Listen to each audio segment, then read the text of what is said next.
Hello guys, panibagong araw, panibagong vlog. Ito talaga hindi na ito bodol. Ito na yung time na nagde-decorate talaga ako ng Christmas decors at naglagay ng cortina. Una ko nga nilagyan dito banda sa kusina, tapos sinunod ko naman yung nasa CR.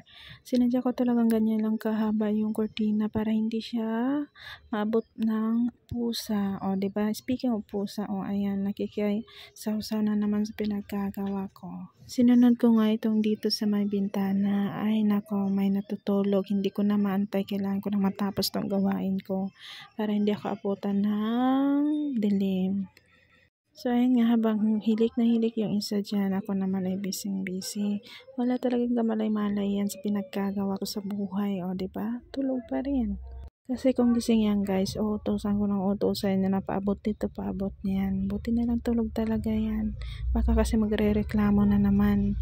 Pagkatapos ko nga may kabit, ay tinalian ko na siya. Yan na yung desisyon ko na pagkatali niya. Maliit lang kasi, ayan, diba? Ang ating DIY curtain, ito na po. Sinunod ko na nga dito sa pinakapinto namin. Ito nga yung cortina na maliit. Sinabit ko na agad at nilagay ko na itong ating nutcracker na pang entrance banner yan siya, guys. Saka nga sinilip ko itong lagayan ng Christmas tree. Ito may mga plato pala dito. Kaya pinagtatanggal ko muna. Malapit naman tapos. Dahil nga hindi pa napinturahan itong pader natin na ito, nilagyan pa rin namin ng cortina. Nilagyan ko lang siya ng garland na luma last year, tapos balls at saka munting ribbon at bulaklak. Sinunod ko nga itong Christmas tree, pinaglalagyan ko lang siya ng ilaw, tapos ganun din yung mga pinamana sa atin na balls.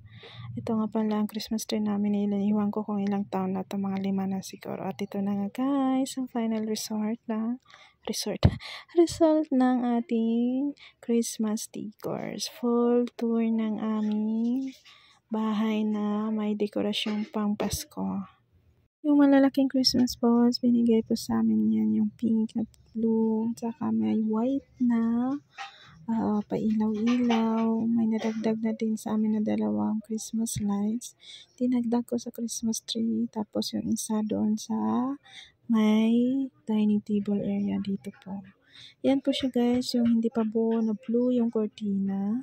Tapos ito yung nilagyan ko lang ng balls dyan. Kulang pa talaga yan siya ng pailaw. Ito na nga sa ating bintana. Pinalitan ko lang ng mga violet na mga sheets itong sa sofa at mga pillowcases.